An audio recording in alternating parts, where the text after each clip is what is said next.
Well, relationship between the White House and the media have long been a storyline that is discussed and analyzed from administration to administration. But now the Obama administration is injecting a new wrinkle into the debate between the executive branch and the so-called Fourth Estate by publicly setting its sights primarily on one specific news organization.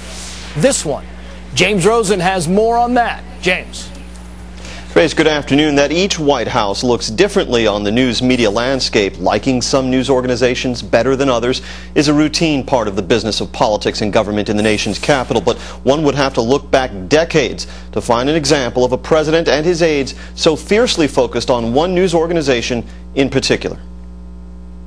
In the fall election. In singling out Fox News, the top media strategist at the White House accused the channel of waging a, quote, war on President Obama. The reality of it is that Fox News often operates almost as either the research arm or the communications arm of the Republican Party. The White House's targeting of Fox News has escalated beyond the occasional jab from the podium. I have occasion to watch Fox every now and again. Or the all-in-good fun jibes of black tie events like the White House Correspondents Association dinner.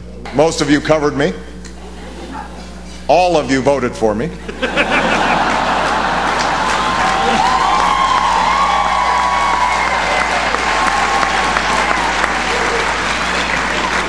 Apologies to the Fox table. Where are they?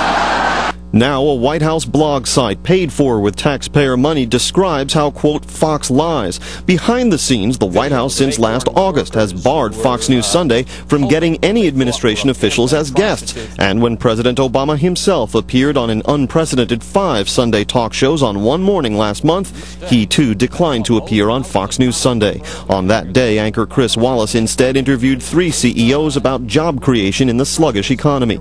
Shortly thereafter, an informal meeting over coffee was held in New York between the Fox News chairman and CEO Roger Ailes and top Obama political advisor David Axelrod. And if that was an attempt at détente, Anita Dunn's quotes are going to, shall we say, blow up any peace talks. Will President Obama appear on Fox News again, let's say, this year? Obviously, he'll go on Fox because he engages with ideological opponents, and he has done that before. He will do it again. I can't give you a date because, frankly, I can't give you dates for anybody else right now. What Dunn chose not to mention is that several days earlier, one of her own aides formally notified Fox News that none of the news programs that had requested interviews with the president, including America's Newsroom with Bill Hemmer and Megyn Kelly, Special Report with Bret Baier, or Fox News Sunday with Chris Wallace, would receive one anytime this year. This order to freeze out a leading news organization is similar to those that President Nixon infamously directed at the New York Times. And in this case, too, the chief executive appears keenly attuned. I've got one television station that is entirely devoted to attacking my administration. I mean, you know, that's a pretty... I assume you're talking about Fox. Well, that's a pretty big megaphone. In a typical 24-hour stretch, Fox News broadcasts a full day's worth of straight news coverage, followed in the evening by a series of opinion shows, some of which are occasionally harsh in their criticism of Mr. Obama. Stand up! And which other times take the opposite point of view.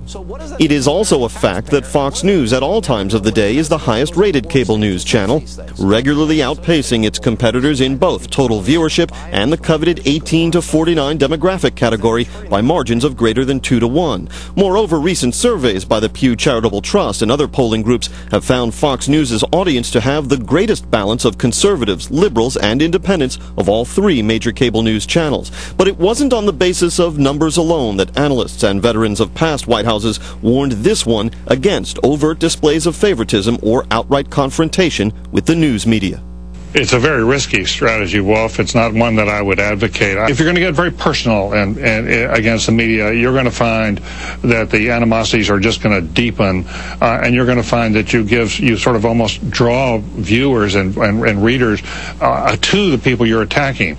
You build them up in some ways. You give them stature. Going after a news organization, in my experience, is always a loser. They have a big audience, and Fox has an audience, not just conservatives. They've got liberals and moderates who watch too. They've got Obama supporters who are watching. So it's a temptation for politicians, but it needs to be resisted. Obama's only been a boon to their ratings, and I don't understand how this kind of escalation of rhetoric and kind of taking them on one-on-one would do anything other than escalate their ratings even more.